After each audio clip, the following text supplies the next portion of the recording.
Ada juga rakan sejawat saya yang gelakkan projek ni. Sebab dia nampak projek apa ni kan. Uh, Boleh ke nak buat kan?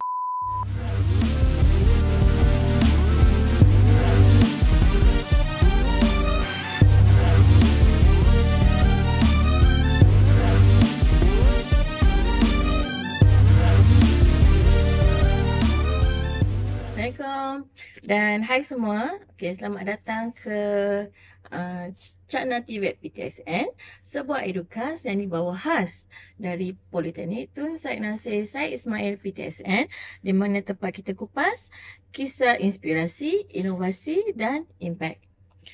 Okey. Pernah tak anda terfikir, mesin-mesin di tempat kerja kita, especially di bengkel, yang bunyinya kuat, nampak garang dan kalau salah guna akan menyebabkan kecelakaan. Macam mana sebenarnya kita boleh kawal supaya hanya orang yang tertentu ataupun orang-orang yang authorized saja yang boleh guna. So hari ini kita akan borak santai tentang inovasi yang mungkin anda tidak pernah dengar, iaitu IoT Based Supervision System for Machine Access and Safety. Bunyi macam berat kan? Tak apa, jangan risau. Kita akan kupas secara santai dan relax pada hari ini sebab teknologi ini sebenarnya bukan je canggih tapi juga sangat relevan untuk keselamatan tempat kerja moden, especially di bengkel. So, jom kita mula. Apa sebenarnya sistem ini dan macam mana ia berfungsi dan kenapa ia boleh jadi satu game changer untuk industri. Hari ini kita ada dua tetamu istimewa. Penyelidik yang hebat, Dr. Nur Ashikin binti Jamaluddin serta Encik Jamaluddin bin Tolka. Hai Doktor. Hai Encik Jamal. Apa khabar? Baik, Assalamualaikum. Alhamdulillah. Assalamualaikum. Boleh Dr. Ashikin perkenalkan diri dan kongsi sedikit tentang topik inovasi yang kita akan bincangkan pada pagi ini. Silakan. Bismillahirrahmanirrahim. Allahumma salli ala sayyidina Muhammad wa ala ali sayyidina Muhammad. Assalamualaikum kepada semua penonton dan terima kasih kerana menjemput saya pada sesi podcast PTSN hari ini. Saya Dr. Nur Ashikin binti Jamaluddin ingin berkongsi tentang inovasi yang saya dan ahli penyelidik lain bangunkan, iaitu IoT Based Supervision System for Machine Access and Safety. Projek ini bertujuan untuk meningkatkan keselamatan serta kawalan penggunaan mesin terutamanya di bengkel dan kilang. Ahli penyelidik kami terdiri daripada 5 orang dan saya orang ke-6 lah, ketua penyelidik, yang latar belakangnya semuanya adalah mechanical dan mechatronic.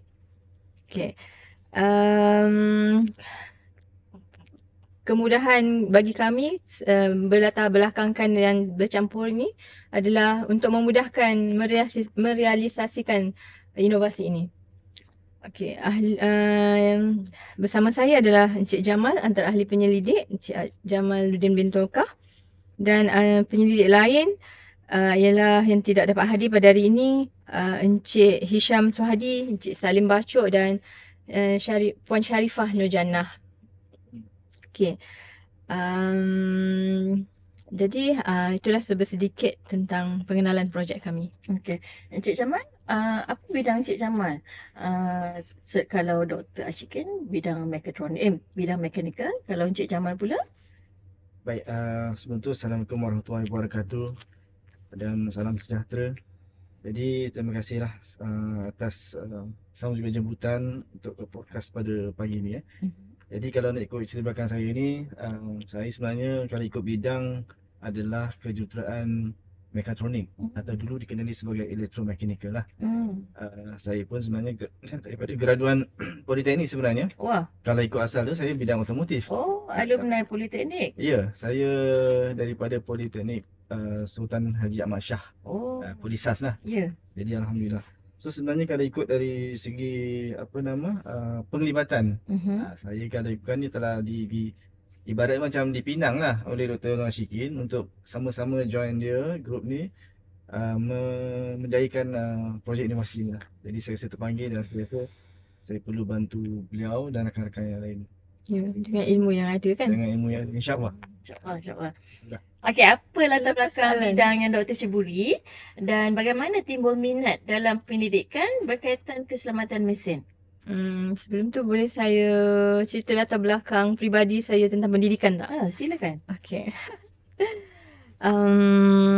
Okay, saya sebenarnya berasal dari bidang kejuruteraan mekanikal yang sama juga dengan Cik Jamal adalah alumni Politeknik. Oh, Okay, saya graduan daripada Politeknik Ungku Omar di Ipoh. Oh, ya. Bidang kejuruteraan mekanikal in bracket penyejuk bekuan dan penyaman udara dan penyejuk bekuan. Okay, itu pada tahun 1969 lah. So, lepas, walaupun sebelum tu masa saya mohon UPU, saya mohon account di PUO lah. Tapi saya tak berjaya dengan pilihan pertama tu. Saya rasa ni pilihan ke-6 tak silap dalam UPU untuk ekon ni. Dan saya ditawarkan ni, Alhamdulillah, saya bukakan hati untuk terus sambung belajar. Dan saya fikir ini ada lesen untuk saya terus maju ke depan dan mengejar cita-cita saya. Saya memang bercita-cita nak jadi pensyarah. Dan saya tak tahu, memang cita-cita saya pensyarah Politeknik. Spesifik betul kan, Doktor? Ya, betul. Okay, selepas saya habiskan sijil 2 tahun, saya teruskan dengan integrasi. Pada masa tu kita panggil integrasi diploma. Dalam kursus yang sama di PUO juga. Diploma, dan pada 2012 saya tamat diploma. Alhamdulillah, setelah habis diploma saya isi lagi UPU dan mohon UTHM dalam kursus kejuruteraan mekanikal. Masih lagi mekanikal kejuruteraan, pembuatan dan pembungkusan. Okay. Dalam 2005 saya tamat. 2000 tadi saya habis diploma 2002. Saya sambung UTHM 2003 sampai 2005. Sebenarnya 2 tahun setengah sahaja pengajian saya di UTHM. Masa tu sebab banyak transfer kredit kan. Okay, dalam pengajian ijazah saya dapat beasiswa KPTM. Saya berjaya mendapat beasiswa KPTM, iaitu yang menjanjikan kerjaya saya sebagai pensyarah di Politeknik. Ya, betul. So lepas saya graduate ijazah sarjana muda di UTHM, saya mohon kerja sebelum pergi ke Politeknik lah. Saya dapat kerja di kilang di Parit Raja. Sebab itu saya dah kahwin. Dalam waktu saya belajar saya dah kahwin. Habis belajar saya terus kerja lagi di kilang sebagai QC, di Gaman Factory. Kemudian 2006 saya dipanggil interview untuk berkhidmat di Politeknik. Alhamdulillah, sampailah masa cita-cita saya tercapai. Selepas saya tamat UTHM, saya sambung belajar. Saya bekerja sebagai part time lah, tapi sepenuh masa di kilang Gaman di Parit Raja. Kemudian setelah setahun saya bekerja, saya dipanggil untuk interview sebagai pensyarah. Masa tu interview dekat Kelantan, Politeknik Kelantan, Politeknik Kota Baru. Alhamdulillah lepas sebulan atau 2 bulan saya dipanggil, saya dapat surat untuk berkhidmat di Politeknik Ibrahim Sultan yang dulu PJB lah, Politeknik Johor Bahru pada 2007. Lepas tu 2007 ke 2010, 3 tahun tempoh saya tetap. Saya terus sambung master. Masa tu ada 15 orang staff kita yang sama-sama sambung master di Politeknik tapi bawah UTEM, Universiti Teknikal Melaka. Kita buat secara part time. Cik Jamal sambung tak masa tu? Oh, tak. Ada ahli lain penyelidik sama-sama dengan saya, Cik Salim, dan beberapa rakan sekerja yang lain pensyarah. Kita sama-sama belajar dekat situ dalam dewan. Di dalam dewan Politeknik lah. Dan dalam tempoh setahun setengah kami habis belajar master dan berjaya menggenggam ijazah sarjana. Habis ijazah sarjana, masa tu dah habis buat projek akhir dan berkobar-kobar nak terus start dengan PhD sebenarnya. Tapi lepas 3 tahun kot. Lepas 2012, 2015 baru terbuka hati saya untuk menyambung pengajian lagi. Tapi melalui HLP kali ni. Sebelum ni saya mohon cuti tanpa rekod untuk master. Tapi kali ni saya mohon cuti bergaji penuh dengan beasiswa. Malangnya HLP saya tak berjaya.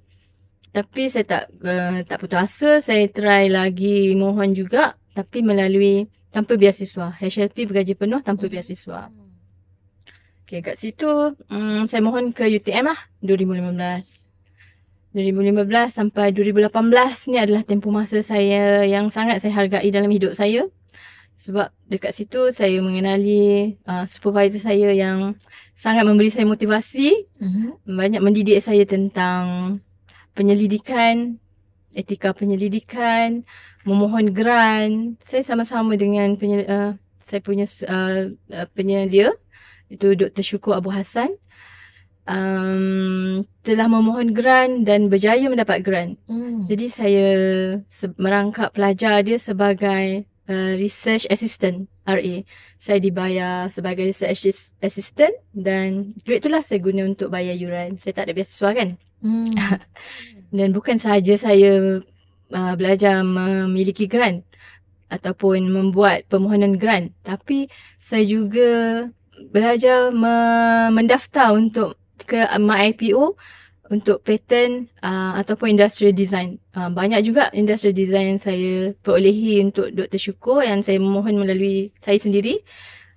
Dan saya mengaku kerja keras saya tak reti nak tolak apa tugas yang doktor saya bagi.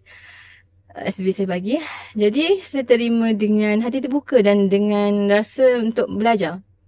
Okay, Alhamdulillah saya rasa keikhlasan ni membawa kita ke alam kerja kita lah. Kita boleh buat kerja secara mudah. Apabila kita nak jadi penyelidik sendiri nanti. Saya sarankan kepada graduan ataupun orang yang tengah sambung PhD, cuba akur dengan apa yang SV anda semua berikan. Buat dengan ikhlas hati, insyaAllah akan membantu kita sendiri suatu masa nanti. Sebab saya punya patent ID juga bukannya untuk Dr. Syukur, tapi juga untuk saya punya JIT test rate yang saya gunakan untuk PhD atas nama saya sendiri dan dibiayai oleh UTM. Okay, setelah saya tamat PhD cuti belajar, saya ditugaskan pula berkhidmat di Politeknik Tun Said Nasir mana saya berada sekarang. Alhamdulillah, kat sinilah saya ditugaskan untuk menyela bengkel mesin.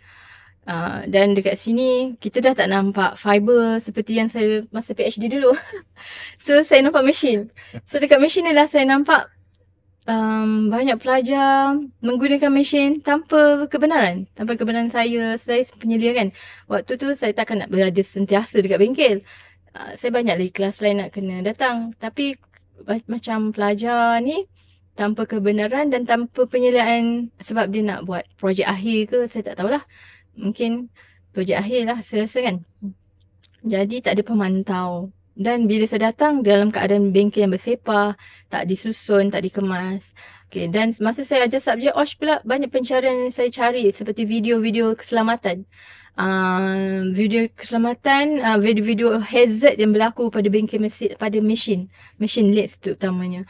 Dan itu membuka mata saya lebih luas lah untuk menjaga keselamatan mesin dan pelajar. Okay, dari sinilah bermula inovasi yang saya rasa saya perlu saya bertanggungjawab sebab saya penyelia bengkel kan. Saya bertanggungjawab untuk menguruskan bengkel mesin ni dengan lebih baik. Sebab saya rasa dengan cadangan Encik Hisham juga, apa kata kita apply smart switch system kan untuk kita pantau dari jauh. Memang kita boleh tulis buku untuk orang yang guna mesin, tapi siapa yang tulis bila kita tak pantau? Okay. Betul-betul. So nak tak nak kita kena paksa adakan satu sistem yang membolehkan user nak akses mesin perlukan kebenaran. Okay, dari sinilah bermula inovasi ini. Ya, panjang ceritakan. Okey. Terima kasih doktor. Okey, Encik Jamal. Saya nak tambah sikit. Saya percaya keselamatan bukan hanya tanggungjawab pengguna tapi juga boleh dibantu melalui sistem yang bijak. Betul tu doktor, betul. Okey, Encik Jamal, saya nak tanya sikit. Okey. Apakah antara cabaran yang biasa dihadapi dalam bidang kejuruteraan, mekanikal dan inovasi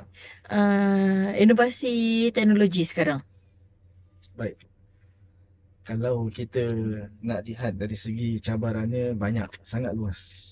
Tapi dari aspek keselamatan tu kita bagi prioriti lah. Yang itu kita utamakan lah. Untuk sekarang ni kalau ikut orang panggil nowadays kan, sekarang ni pelajar-pelajar kita sekarang ni didedahkan dengan gadget lah, ya. Gadget.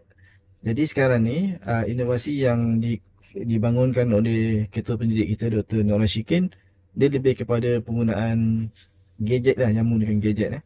So kalau pelajar ni familiar dengan handphone. Betul. Dan malah handphone zaman sekarang ni mereka kadang-kadang lebih canggih daripada tenaga pengajarnya handphone. Betul. Jadi kalau nak ikutkan cabaran, saya rasa dia sekarang ni agak minimum lah berbanding dulu. Tak ada keperluan asas yang begini kan Betul ya? Betul. Jadi saya rasa cabaran tu memang ada lah. Cuma nak dari segi pemahaman saja. Yang sebenarnya cabaran utama adalah penggunaan sesuatu inovasi yang dibangunkan. Itu biasanya lebih utama lah. Cabaran yang lebih utama lah. Sebab apa, kalau kita bangunkan inovasi secanggih mana pun, kalau mereka tak guna pun tak bermakna. No use. Tak lulus. Jadi saya rasa itu sajalah yang boleh saya komen di sini. Okey. Doktor, boleh doktor jelaskan secara ringkas apakah objektif utama inovasi IoT based supervision system ini? Okay, jadi inovasi ni adalah bertujuan untuk memastikan hanya individu yang diberi kebenaran sahaja untuk mengakses dan mengendalikan mesin. Okey, apa yang mendorong doktor dan rakan-rakan untuk membangunkan inovasi ini?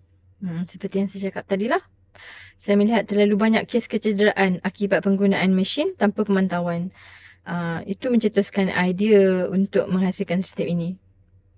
Okey. Apakah masalah utama ataupun problem statement yang cuba diselesaikan melalui inovasi doktor? Problem statement kita untuk inovasi ni, setakat ni tiada sistem pintar yang mampu menyekat akses mesin secara automatik berdasarkan menggunakan QR code. Okey. Bagaimana pendekatan atau metodologi yang doktor serta rakan-rakan gunakan dalam membangunkan inovasi ini? Macam mana nak explain? Tak boleh doktor, nanti saya akan... Saya dalam sistem smart switch yang saya bangunkan ni, kita integratedkan QR code dan apps smart switch. Kita ada apps lah untuk smart switch tu. Dan QR code ni akan direct kepada Google Form.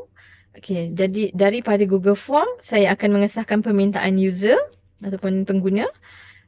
Jadi satu apps yang akan menjadi base kepada smart switch ini akan menentukan on dan off machine tersebut. Okay.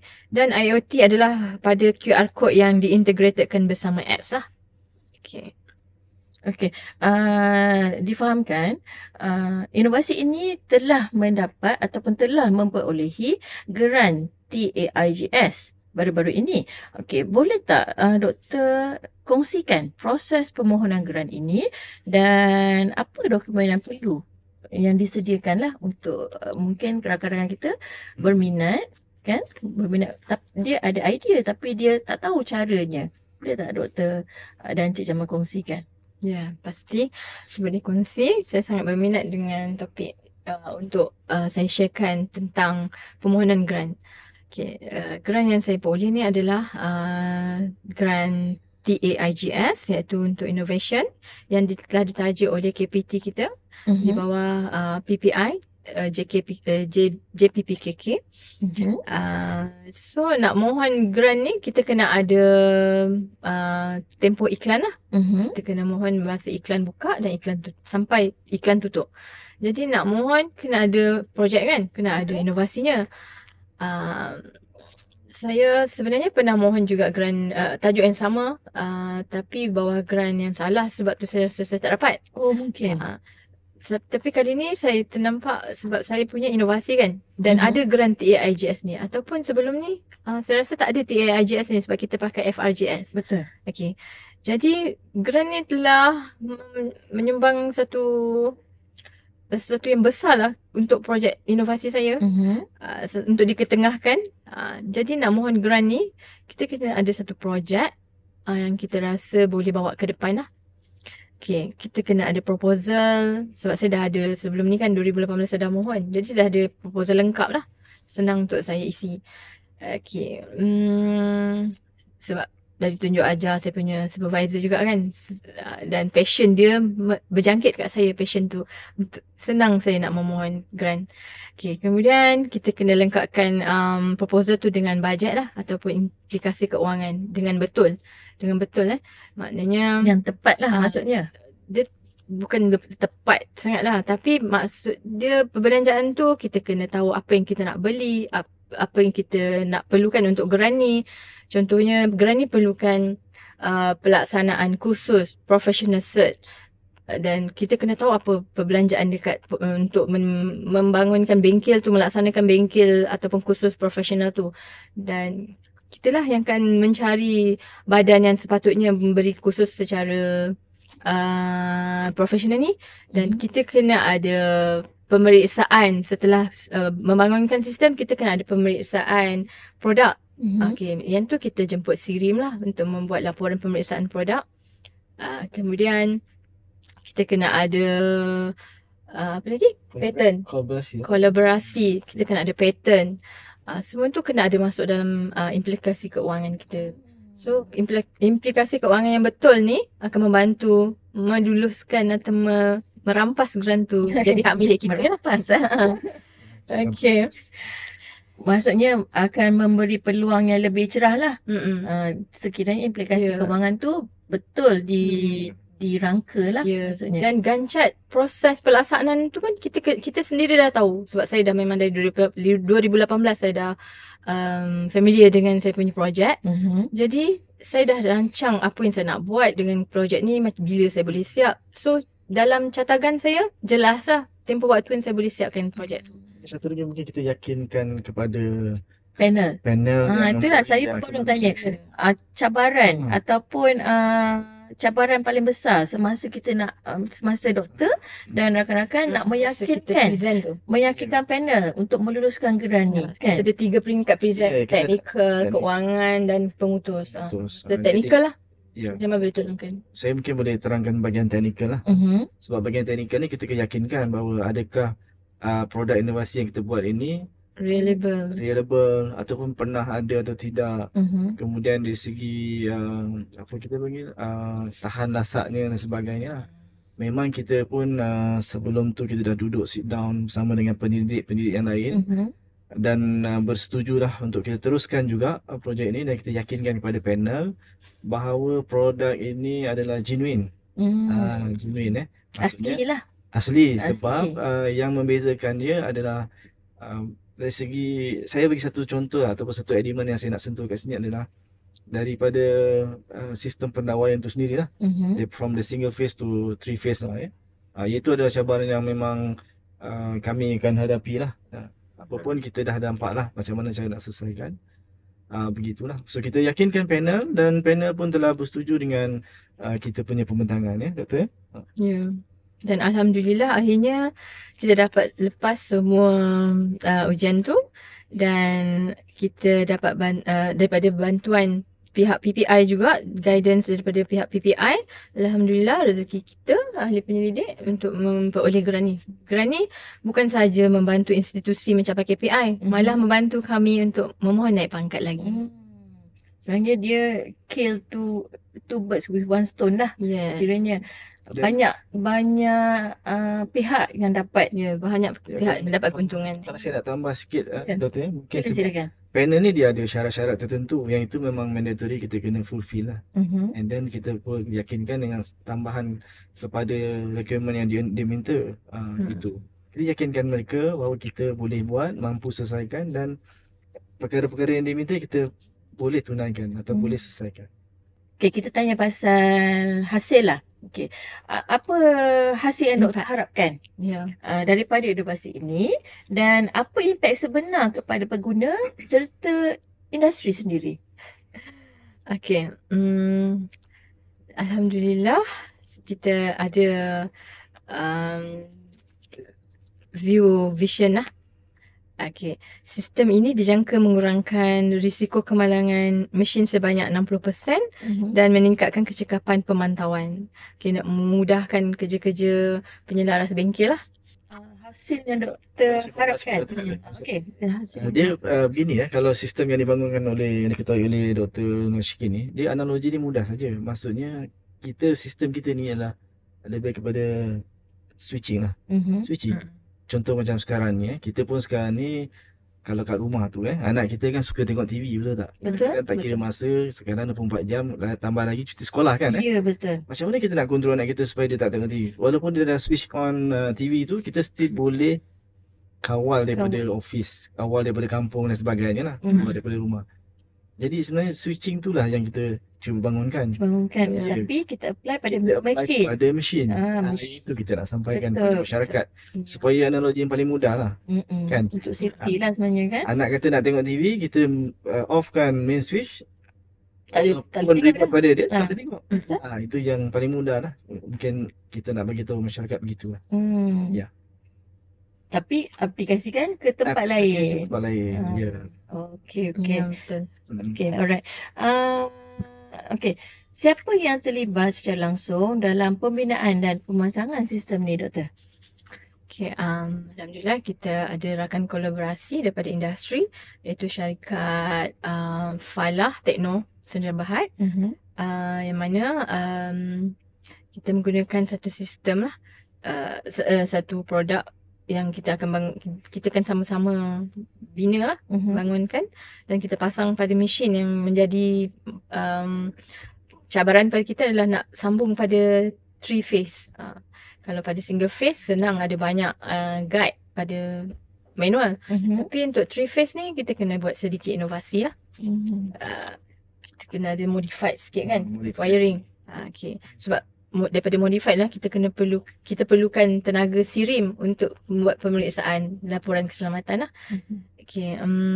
Dan sokongan daripada pihak Politeknik sendiri, pengarah yang membenarkan kita menjalankan inovasi dan kawan-kawan rakan-rakan sejawat di Politeknik yang sama-sama berada di bengkel mesin tolong memberi idea sumbangan tenaga.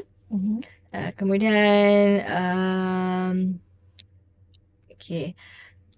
pelajar juga menyumbang kepada projek kita sebab kita akan memberi soalan feedback kepada mereka. Betul. Dan daripada feedback ni kita akan membuat analisis lah Dan penambahbaikan. dan penambahbaikan masa akan datang. Okey. Alright, terima kasih doktor. Okey, apa nasihat doktor dan juga Encik Jamal kepada pelajar atau penyelidik muda yang ingin memulakan projek inovasi mereka? Okay, sebenarnya masa saya nak bangunkan inovasi ni, ada juga rakan sejawat saya yang gelakkan projek ni. Sebab dia nampak projek apa ni kan, boleh ke nak buat kan. Tapi memang benda ni kecil, tapi kita mulakan dengan masalah yang sebenar, kecederaan menggunakan mesin. Itu masalah pada saya. Jadi, jangan takut gagal, jangan takut orang pandang benda ni tak ada masa depan. Kita try bangunkan apa yang kita rasa betul. Okay, insyaAllah akan ada hasil dia. Okay, inovasi ini bukan hanya untuk anugerah. Saya lebih pentingkan kesan kepada masyarakat. Projek ni pun dulu atas kertas je. Ada beberapa kali ditolak sebelum berjaya, yang saya cakap 2018 lah. Dan inovasi ini kalau berjaya pada masa akan datang dan boleh di-apply pada mana-mana lain, politeknik lain. Sebab kita ada politeknik yang memang menggunakan semuanya TVET dan berasaskan skills, maknanya semua ada mesin lah. Semua ada bengkel dan mesin. Dan beberapa politeknik yang ada di Malaysia ni, kita boleh applykan sistem yang kita ada ni untuk setiap politeknik dan menyumbang kepada industri IR 4.0 lah. Betul kan? Dan ini adalah salah satu yang perlu kita majukan untuk Politeknik sebagai institusi TVET di Malaysia. Okay, inovasi ini penuh dengan manfaat, tapi bukan hanya untuk anugerah sebenarnya. Saya lebih pentingkan kesan kepada masyarakat daripada sekadar menang anugerah. Okey, Cik Jamal, ada Ya. tak sedikit nasihat ataupun inspirasi yang boleh dikongsikan kepada penyelidik muda yang mungkin ada idea tapi takut nak mulakan? Ya. Baik. Kalau kita sebut sekarang ni, kalau 10 tahun ke belakang, mungkin inovasi ni janggal bagi mereka. Ya. Tapi sekarang ni kalau sebut inovasi, memang mereka bekerja-kejar untuk membangunkan inovasi masing-masing. Saya tak nafikan kalau dulu kita nak buat inovasi sikit, saya rancang nak begini. Mereka bukan kata yang positif, malah yang negatif. Sehingga kan kita tenggelam dengan tu. Tapi sekarang tidak boleh begitu. Kita dah ke arah seperti mana yang doktor beritahu tadi, IR 4.0 kan. So kita kena bersama-sama lah, orang kata bersaing sehat untuk membangun inovasi masing-masing. Dan insyaAllah juga pembangunan inovasi yang dijalankan ini boleh memberi manfaat kepada semua peringkat, termasuklah pelajar, rakan pensyarah yang lain dan juga rakan institusi TVET yang lain. Betul? Mungkin mereka juga boleh ambil pandangan, Boleh applykan. boleh applykan. Mereka sebenarnya kalau ikut bengkel yang kami nak bangunkan ini, di TVET lain juga ada. Bengkel larik lah, bengkel pemesinan dipanggil. So memang kat situ faktor keselamatan adalah keutamaan. Tidak boleh tidak, memang itu yang utama. Betul. So, seperti mana Dr. maklumkan tadi, kita punya target 60% daripada faktor keselamatan itu adalah keutamaan.